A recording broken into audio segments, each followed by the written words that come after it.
If someone was to come to see that they were mistreated during their formative years, they could find it hard to get their head around what happened. But as their own parent or parents will have been the ones who didn't treat them well, this is not going to be much of a surprise. This person or these people, who should have treated them well, often treated them as though they were nothing. What could also enter their mind is how some of their friends were treated and how different their upbringing was. As they were egocentric at this stage of their life, they would have personalized what took place. Thanks to this, although they didn't deserve to be treated badly, they can believe that they did deserve to be treated this way. If they have thought about how some of their friends were treated and how different their upbringing was, a big part of them can believe that they were more deserving than them. In reality, their friends wouldn't have been more deserving than them.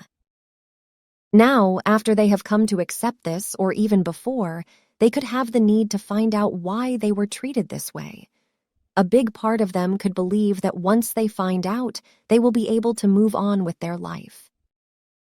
However, while this is likely to help them, it probably won't allow them to put the past behind them. For this to take place, they are likely to have a lot of pain to face and work through and unmet developmental needs to experience, among other things. Nonetheless, by looking for answers, they could soon learn that their parent or parents were simply evil. They were then inherently bad people who enjoyed harming them and making their life a misery. From this, it will be clear that how they were treated wasn't their fault and that it wouldn't have mattered what they were like. This will mean that even if another person was brought up by them, they would have been treated in the same way. Then again, they might not be willing to accept that their parent or parents were simply evil. If so, they could put this view to one side and continue to look for an answer that sits right with them. Soon enough, they could learn about how their parent or parents were not mentally or emotionally well and might have even had brain damage. Along with this, that they were mistreated during their formative years. Thus, as opposed to their parent or parents simply being evil, they will have been deeply wounded by their parent or parents and ended up passing on what was done to them. This is not to say that this makes it more acceptable, but what it does do is shed light on what happened, whilst calling something evil doesn't. Still, it could be hard for them to accept how their parent or parents could be mistreated and then do the same thing to their own child. What they can keep in mind is that what they experienced had a massive impact on their brain and body, and this greatly affected their ability to operate as a whole human being. So, and assuming that one parent mistreated them, for this parent to handle what took place during their formative years, they would have had to disconnect from themselves and become an unfeeling human being. This would have taken place to stop them from falling apart. Disconnecting from their body and thus their feelings, a number of their needs and essence, would have allowed them to keep it together.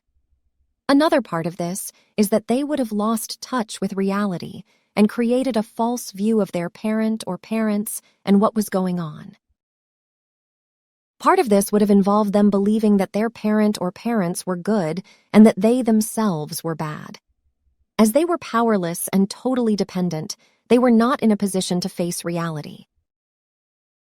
The years would then have passed, and when they ended up having a child, a being who was not a threat to them, they would have unconsciously seen their child as the parent or parents who mistreated them.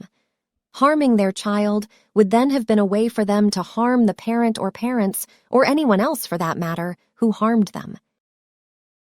What this illustrates is that there was what was going on in their conscious mind and how they saw themselves, and below this part of them were feelings and needs that they were not aware of. These will be needs and feelings that they had to repress to survive. If they had expressed them, they might have been harmed and/or abandoned. And if this parent is unable to accept that they were abusive all those years ago, it is likely to show that they are simply not strong enough to acknowledge how they behaved. As, if they were to do this, they would also end up coming into contact with how they really felt toward their own parent or parents. Due to how much pain they are likely to be carrying, The only way that they can function is by blocking out how they were treated, how they treated their child, and parts of their current reality that go against their view of themselves. This shows how the more pain that someone carries, the harder it will be for them to face reality. If you would like to find out more about the services that I offer, please go to www.oliverjrcooper.co.uk or email me at info@oliverjrcooper.co.uk, and I'm looking forward to assisting you on your journey.